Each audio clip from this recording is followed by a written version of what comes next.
Hi all, Plant Side Agent here. Today we're going to take a look at an update I'm making to my 400 milliliter brew kit, going from the 1 ounce round tin alcohol burner to the half ounce round tin alcohol burner. And I'm also going to include a boil test using this new half ounce to check its performance. So if you're interested, stay tuned.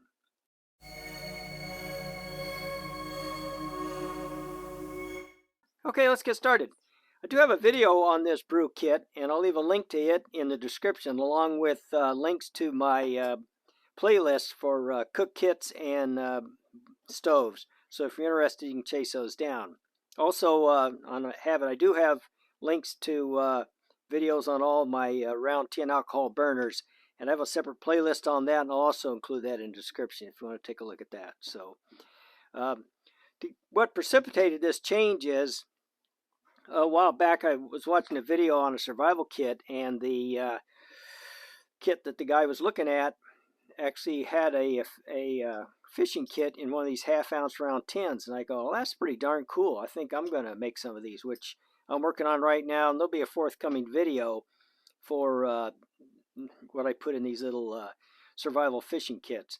But I was thinking, I had this little half ounce, and if you know me, I make burners out of just about anything I can find. So I thought, well, I wonder how this would work as an alcohol burner. And I had when I bought these, I bought extras. So I thought, well, let's go ahead and make a burner out of this.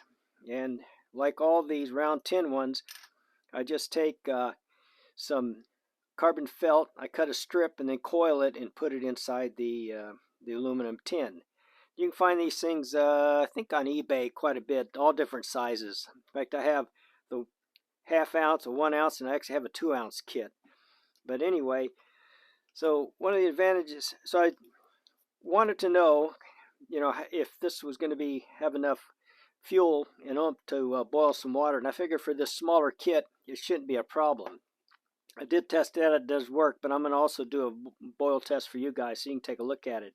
The other reason I kind of like the idea of going to the half ounce, if it worked, is it just gives me more room inside the kit, because you can see size-wise for this 400 ml pot, it would take up more room. Although it did fit in there nicely, it did work, but always trying to consolidate down and make more room so I can put more junk in my stuff. But anyway, so what I found out was it did help out quite a bit, because as you can see, it's inside the kit. It's pretty small, because there's the fuel bottle, there's the burner, and then there's a lighter along with the pot stand and the windscreen. So it gives me a lot more room. As you can see, this guy takes up more room.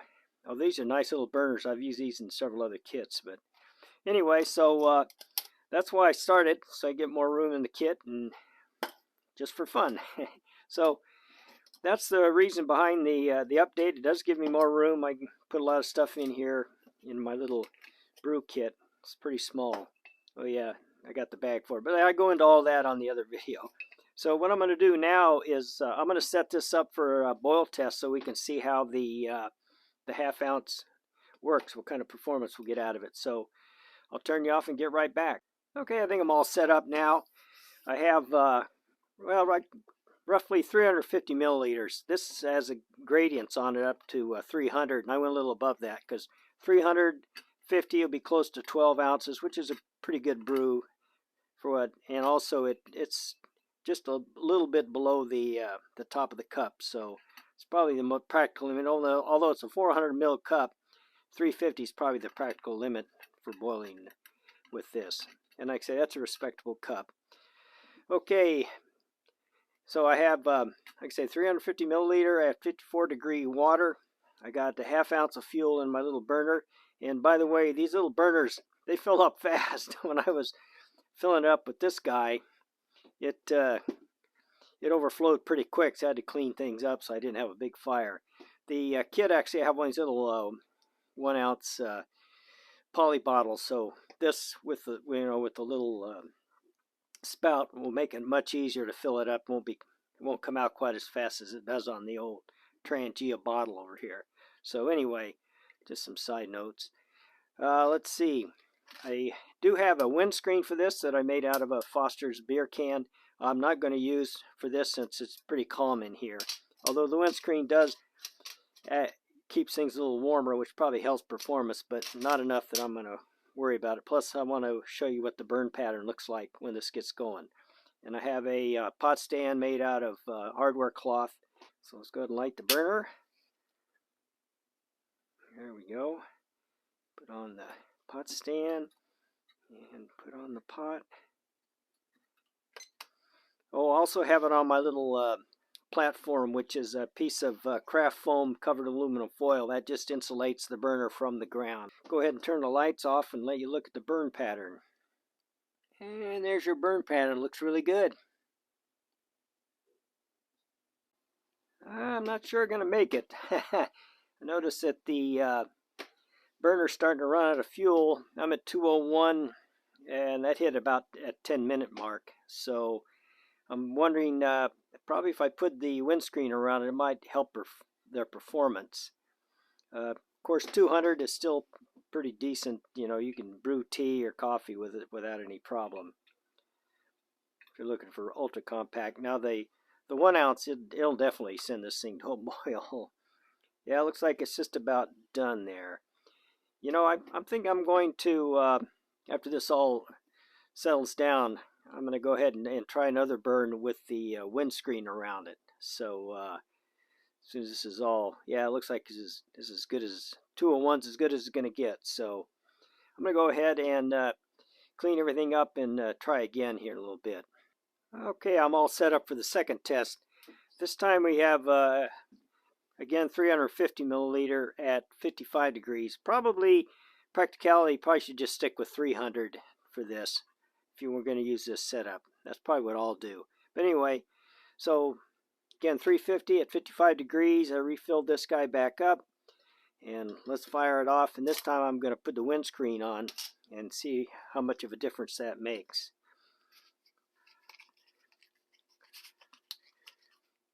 And by the way, the height between the top of the burner and the bottom of the pot is 1.5 inches, which is your sweet spot. I'll fire this guy off. Oops. Put this on.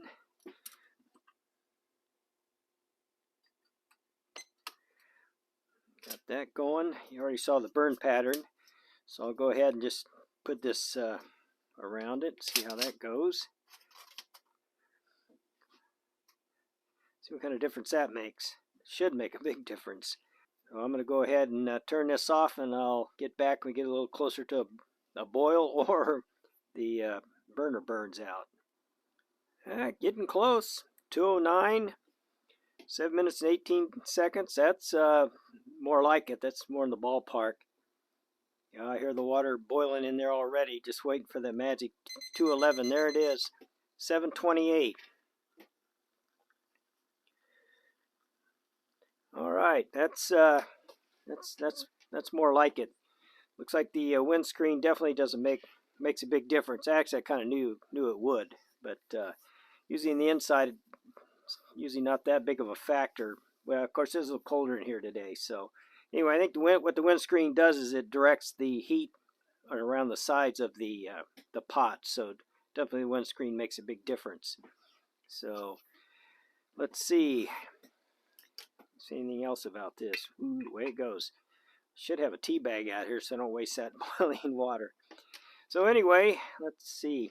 I'm going to cool all this down, collect my thoughts, and we'll summarize this. Okay, there you go. Nice look at my half-ounce aluminum tin alcohol burner. Works just fine, especially for my small 400 milliliter pot kit. And I say, works pretty good. Can't think of much else to say about it. Hope you guys enjoyed the video, and we'll see you next time. Bye-bye.